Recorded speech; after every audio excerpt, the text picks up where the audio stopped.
We're driving in a high tourist area right now of a lot of rafting companies. And this is the Kenai River, and they are rubber rafting down this river. And ahead of us are like some of the transport vans that haul the customers and the rafts from place to place. Going past quite a few of the outfitter companies. And it looks like it's a pretty lucrative deal to have the rafters on the river. It's so close to the highway. They can drop them in at one spot and then race down and pick them up at another. So through those trees there, we're traveling all alongside the river. Oh, it's on that side now. Over by Steve.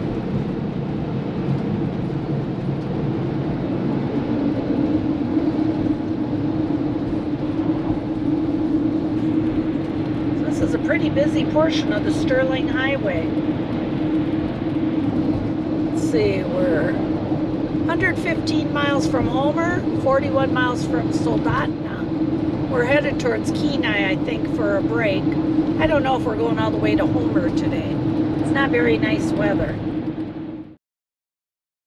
We found a spot for the night. We went north of Kenai to Cook State Rec area, and we're out there is the Cook Inlet. We found a nice campsite, $20 a night. We're site number 25. So we thought we'd take Nick out for a little bit, but there's our nice little campsite nestled in among the bushes and the trees. It's pretty quiet here.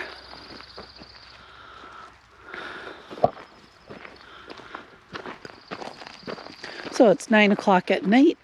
It's still pretty light out. Was it 2 days after summer solstice? Some gorgeous little bluebell flowers here.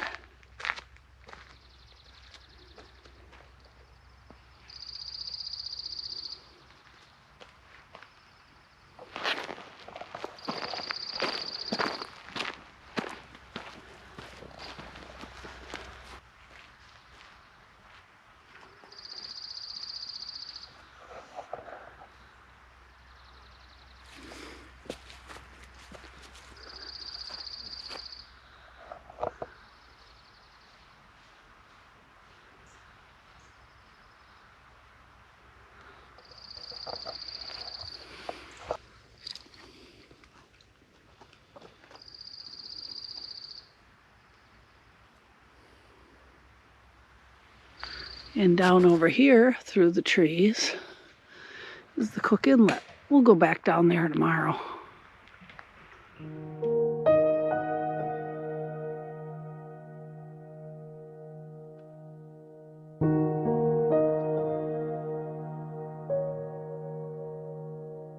We just came and ran back in the camper. There's a moose on the loose in the campground. He crossed right in front of us. And it's a big boy. So we got right back to the camper as quick as we could get here. Hey, here's seeing the moose right there on my heart rate. Yeah. Well, this is a really pretty little campground. It was called Captain Cook, I believe. Cove? Captain Cook. I don't know about Cove. Oh. Anyhow, it's a state park up north of Kenai. Kind of remote and quiet. And there's moose here, as you can see from last night. I think these people over here were the ones hollering because the moose came through over here. It crashed through by these two tents. Must have been quite a surprise for them. So now we're going to go down and look at the water on the Cook Inlet. This is the little picnic area. There's one other car here. I think they're maybe off on a hike.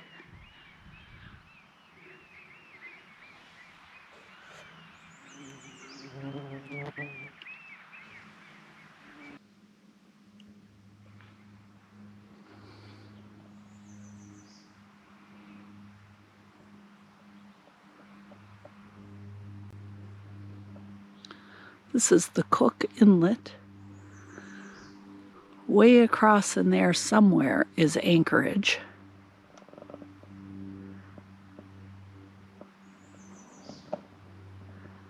We're at Captain Cook State Park, north of Kenai. The tide is out. Can't see any of this from the campground. So we came down here to the picnic area and we have a beautiful view. It was raining this morning, but looks like things are starting to clear up. Absolutely beautiful.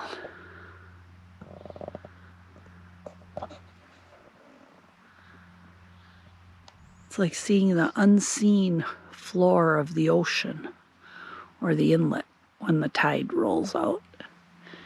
It's kind of like the area that only the fish get to see.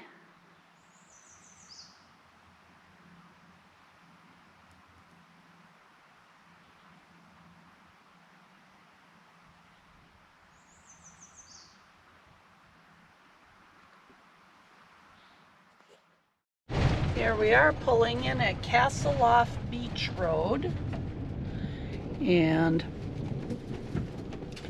this is a place where people come down to do dip netting and fishing, and it's also known for free camping. So we'll have to see what we can see here. It looks like you back right up and make yourself at home. And it's south of Soldotna on California Ski Road.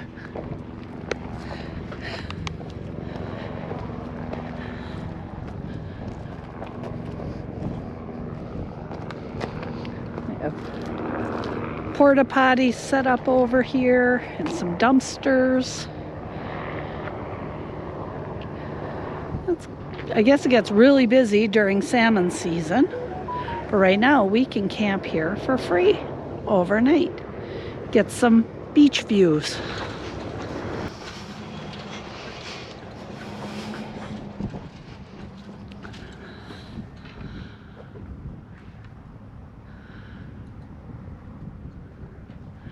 We have some people set up for some gathering.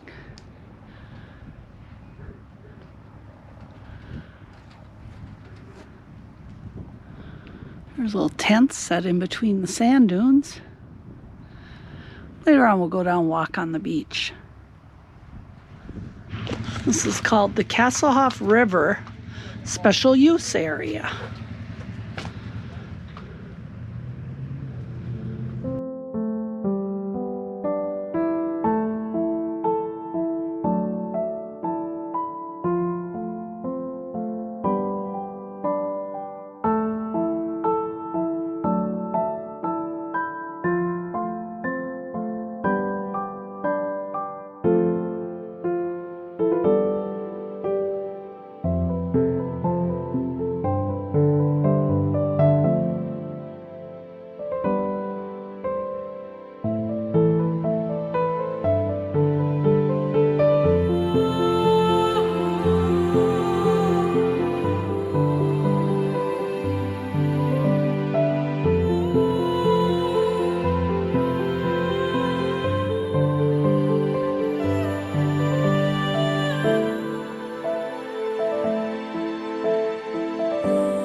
So what are we doing in the What Have You kitchen tonight? We are getting ready to start a pot roast. But I noticed on my pressure cooker, the littlest seal here was, Nicholas, was getting rough and hard, and it wasn't sealing properly.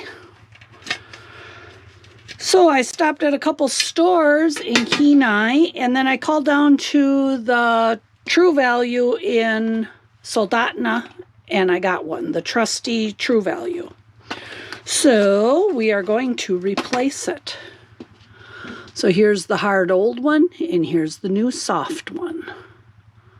So they look to be the same. And it doesn't take much to replace it. It's just a rubber plug for overpressure. There we go. And then this is the rocker. That goes on top. That's what really holds the pressure in. So what I found is when I buy something like a big rolled roast, I cut it up already into sections. And I put it in. Let's see if we can get them all in here now. We have 1, 2, 3, 4 pretty big chunks. And 1 smaller chunk. We'll stick that in the middle. There we go. And I add to that onion soup mix. One of our favorites. And the other thing I add is ANDRIA'S steak sauce. It's a brush-on steak sauce. It's in O'Fallon, Illinois. You can find them online. ANDRIA'S.com, ANDRIAS.com. It's a brush-on steak sauce, but it's made for like when you're cooking. And it has, a variety of things. Let's see, water, onions, garlic, wheat, soybean, salt, caramel, carrots, celery, parsnips, turnips, spices, blah, blah, blah. Anyhow, it's very thick. And I dump some in here. I order this a case at a time. Another RVer showed me this a long time ago. Donna, Sam and Donna, and Jim and Dee, also some other RVer friends of ours. So we got that done, and now I'll add a little bit of water. I didn't filter any yet. This in our bottles has been filtered. We filter with a LIFESTRAW water pitcher. So just enough to just cover the meat enough. And we cook it for, about half an hour. Then I open it back up and add potatoes and carrots.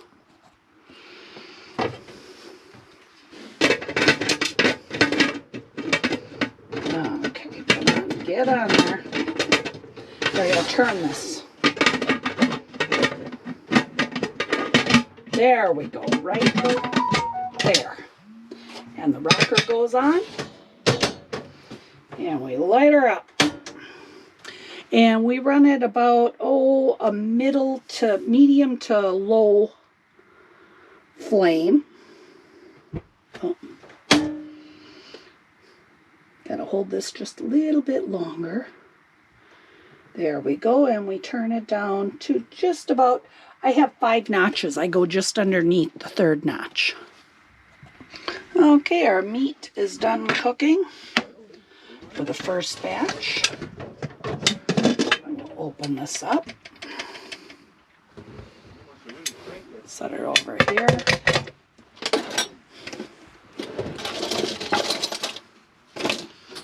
And now what we'll do is we'll set each chunk up out of the way a little bit. Ooh, look at this. So we can put all the potatoes and carrots in the middle.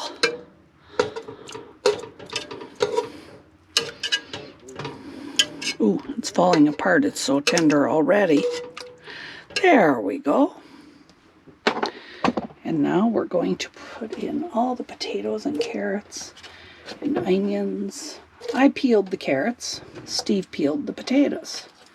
I don't like peeling potatoes. So we work together good like that.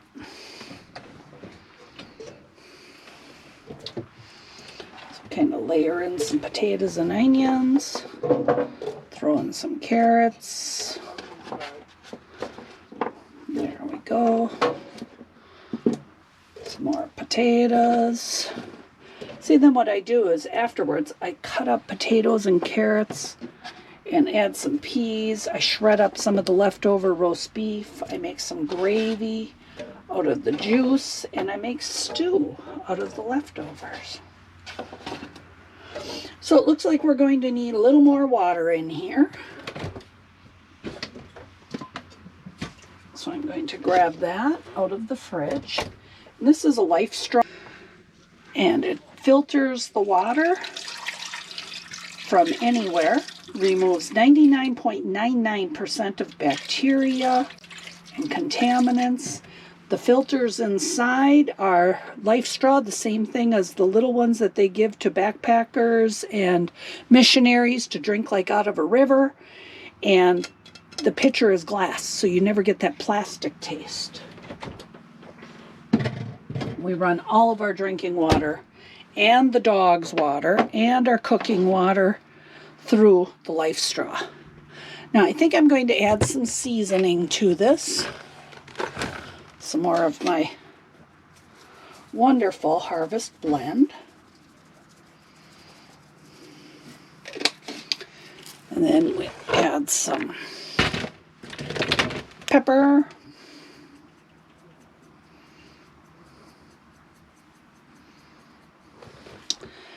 And we'll toss in some parsley just for pretty color. And I think we're all set. We're going to put this back on for another 12 minutes at pressure. And that should soften up all the potatoes and the carrots.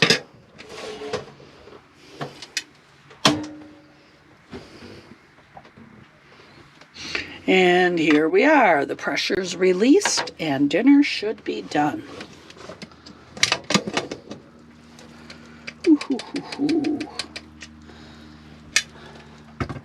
Put that over in the sink. Oh my goodness, look at that.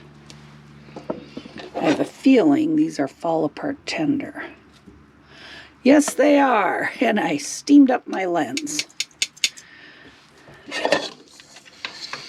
Okay, here we have some potatoes and carrots.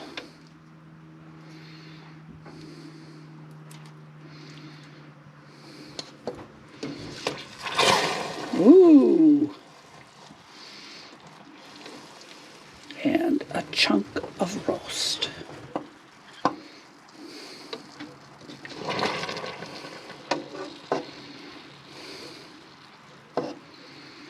And I think that is a wonderful meal.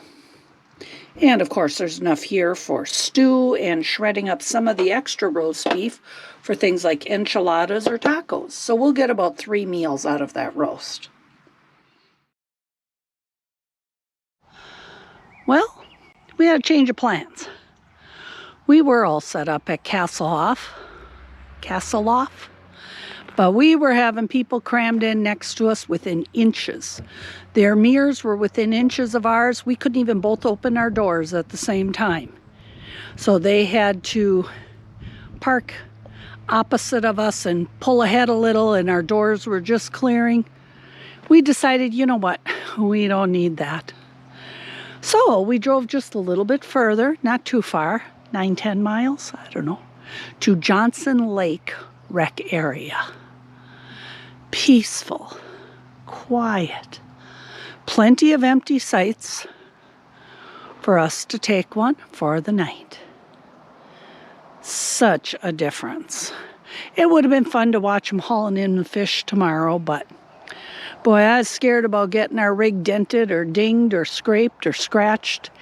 And the people were hooting and hollering already before it even turned dark. Campfires were going and everybody was fired up for opening season of salmon. So we decided we'll opt out. So we're on this beautiful campsite. And it's, let's see, 8:30. And we are going to settle in for the night, work on some videos, and watch a couple YouTubes.